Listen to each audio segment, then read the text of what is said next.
말씀 나누겠습니다. 마가복음 11장 1절부터 19절입니다. 겸손과 당당함이란 제목으로 하나님 말씀 나누겠습니다. 겸손과 당당함입니다. 오늘 본문은 예루살렘에 입성하시는 예수님을 보여주고 있습니다. 예수님이 예루살렘에 입성하는 것은 뭐하러 가시는 거죠? 십자가에 달려 돌아가시러 갑니다. 그죠? 십자가에 달려 돌아가시러. 그런데 이제 유대인들이라든지 이스라엘 백성들은 예루살렘이 그 이스라엘의 수도잖아요. 그죠? 거기에는 궁전이 있었고 성전이 있었어요. 그렇기 때문에 예루살렘에 입성한다는 것은 이제 드디어 왕이 되는구나, 왕으로 등극하는구나, 그렇게 기대를 하고 있었다는 거죠. 근데 예수님은 거기에 십자가를 달리러 가시는 거죠. 근데 뭐 타고 지금 들어가셔요? 나귀를 타고 들어간다는 거예요. 나귀를 타고 들어가신다. 그래서 나귀를 준비하라고 지금 제자들에게 얘기를 합니다. 자, 여기 보세요. 1절부터 보면 이 벳바게와 베다니에 이르렀을 때 예수께서 제자 중 둘을 보내시며 이르시되 너희는 맞은편 마을로 가라.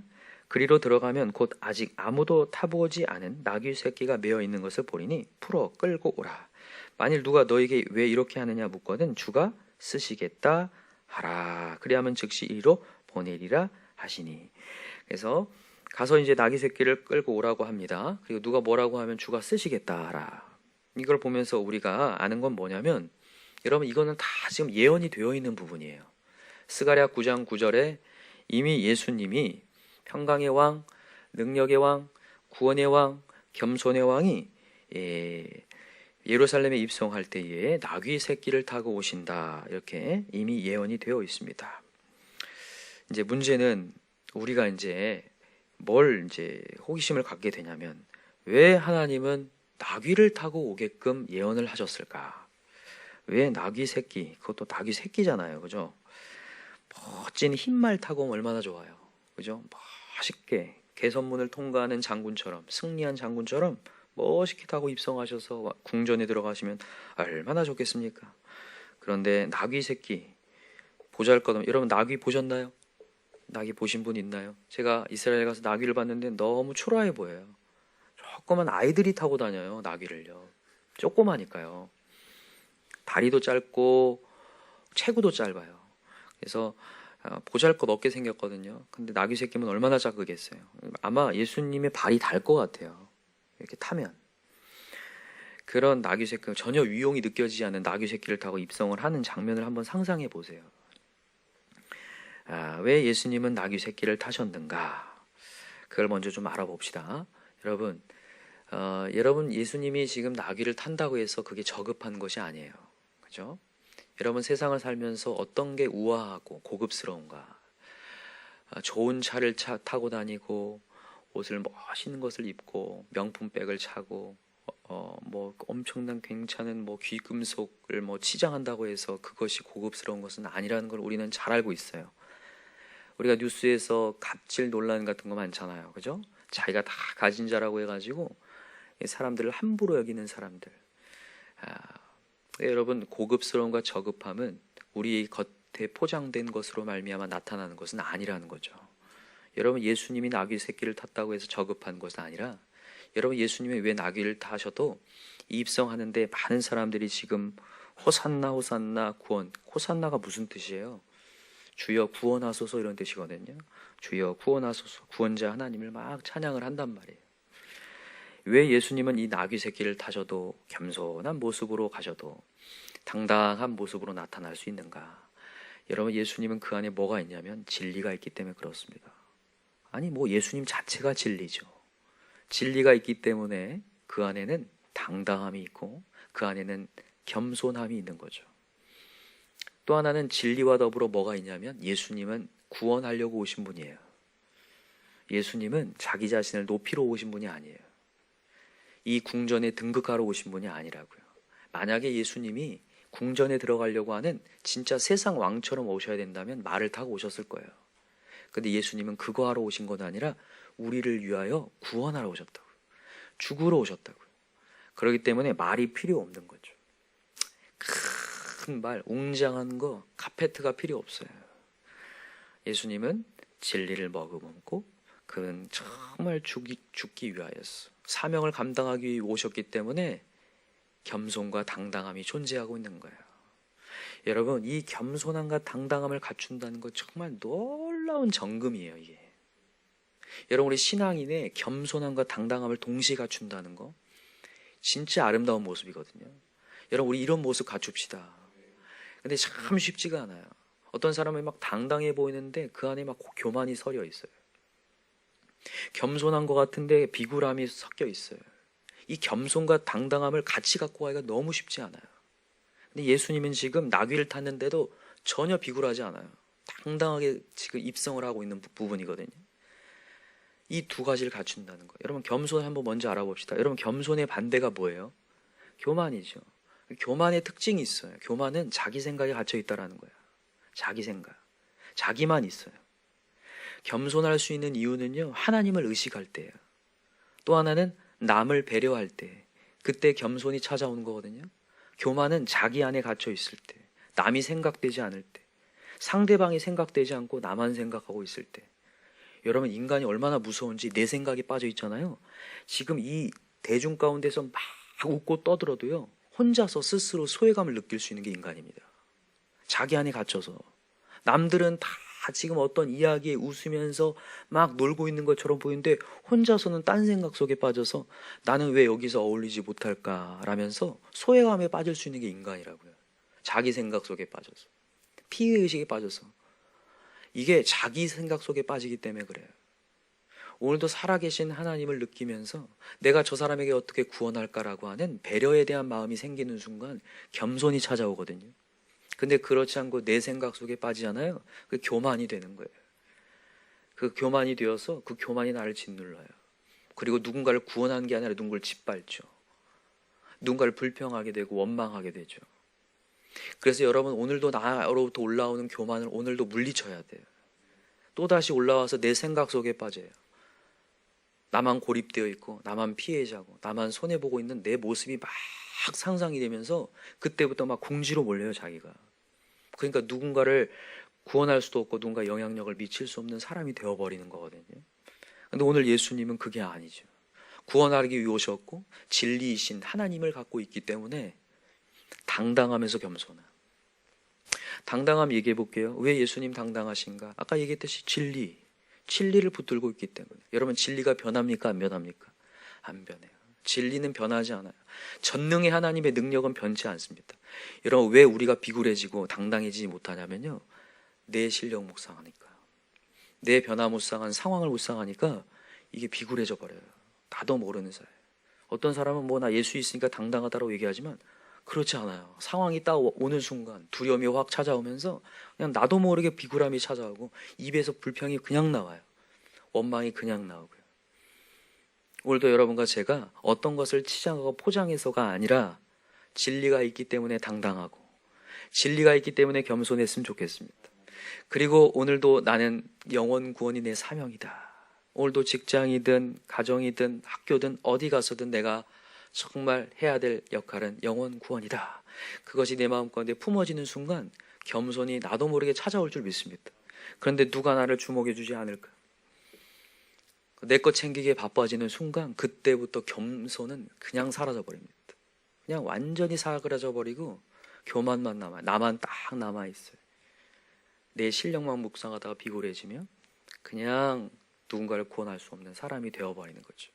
그래서 여러분, 오늘 이 말씀을 통해서 다시 한번 예수님처럼 겸손과 당당함을 갖추는 사람, 여러분, 우리 이걸 기도하십시다. 여러분, 이 메시지 다음에 무화과나무 저주가 나와요. 이 저주가 어떤 저주인지 보세요. 13절 보세요. 멀리서 잎사귀 있는 한 무화과나무를 보시고 혹 그 나무에 무엇이 있을까요? 가셨더니 가서 보신즉 있어요, 없어요? 없어요. 뭐밖에 없어요? 잎사귀밖에. 열매를 기대하고 하셨는데 잎사귀밖에 없어요. 무성한 잎사귀만 딱 남아있는 거야. 그때 예수님이 얘기하셔요. 14절. 예수께서 나무에게 말씀하여 이르시되 이제부터 영원토록 사람이 내게서 열매를 따먹지 못하리라 하시니 제자들이 이를 듣더라. 여러분, 이 잎사귀만 무성한 무화과나무는 뭘 상징하는 걸까요? 아까 얘기했던 그거 상징하는 거예요. 겸손과 당당함을 갖지 못한 사람들의 특징이 뭐냐고요? 아까 얘기했듯이 포장하는 거죠. 자기 것을. 겉을 멋지게 포장하여서 괜찮은 척, 당당한 척, 기쁜 척, 겉은 멀쩡하게 포장하고 종교 행위를 하고 있는데 속 안에는 진리가 없기 때문에, 전능의 하나님이 없기 때문에 따먹을 열매가 없는 거예요. 진정한 결실할 수 있는 게 없는 거예요. 이 겸손함과 당당함이 마음 가운데 찾아오지 않아요. 진리의 이신 전능의 하나님을 묵상하지 않기 때문에, 또다시 자기 안으로 빠져들기 때문에. 여러분, 바리새인과 서기관들이 그렇게 계명의 자리에 있고 예배의 자리에 있지만 그들은 입만 무성한 무화과 나무라는 거예요. 이유가 뭐냐면 전능의 하나님을 의지하는 게 아니라 그들은 물질을 의지하고 있어요. 이제 뒤에도 나오는데 성전 척결을 하거든요. 이 성전 척결 내용이 이 무화과 나무랑 같이 있는 이유가 있어요. 이 성전이 이제 가서 제사를 드려요. 1년에 한 번씩 대속제일에 막 제사를 다 드리는데, 멀리서 양이나 염소를 갖고 올 수 없으니까 성전 앞에다가 막 그걸 팔았단 말이에요. 그리고 환전을 해서. 그래서 돈 바꾸는 사람하고 여기 보면 비둘기 파는 사람, 그 뭐 동물 파는 사람, 이런 사람들이 성전 앞에 있는 거예요. 그걸 보면서 예수님이 그것들을 다 지금 막 척결하고 물리치시는 장면이거든요. 이거 왜 이렇게 하신 줄 아세요? 이게 지금 성전을 지금 이렇게 운영하고 있는 바리새인들, 대제사장들, 서기관들, 이런 사람들이 이런 사람과 결탁하여가지고 돈을 얻는데 막 혈안이 돼 있어요. 여러분, 꼭 명심해야 될 게 있어요. 교회에서 있잖아요. 이 매매 행위를 하기 시작하잖아요. 그러면요, 하나님을 잃어버립니다. 확실합니다. 이게 이상하게 돈으로 보여요. 제가 이전에 미국에 갔을 때 이 이민 교회들은 그런 분들이 많이 찾아온다는 거예요. 이렇게 한국인들이 한정돼 있다 보니까 교회 가면 많이 만날 수 있잖아요. 그러니까 사업을 위해서 교회 가는 거예요. 신기한 거는 사업을 위해서 교회 온 사람들 특징은요, 반드시 하나님으로부터 떨어진다는 거예요. 왜냐하면 모든 게 다 돈으로 보이니까요. 진짜 무서운 행위입니다. 지금 그러고 있는 거예요. 이 지금 성전은 뭐 하는 곳이냐고 17절 얘기하냐면, 이에 가르쳐 이르시되 기록된 바 내 집은 만민이 기도하는 집이라. 여러분, 이 교회에 오는 이유는 하나님의 만나러 오는 곳이거든요. 내 안에 전능의 하나님을 만나러 오는, 채우러 오는 곳인데 매매 행위를 하다 보니까 돈이 우상이 되고 하나님이 되고 모든 사람이 돈으로 보이게 되는 거예요. 이게 얼마나 무서운지 모르겠어요. 그래서 뭐 재물을 드리는데도 그 재물에만 눈독을 들이는 삶이 되어버린 거죠. 하나님을 만나러 오는 것이 아니라. 그러면서 예수님이 이걸 척결하시는 거거든요.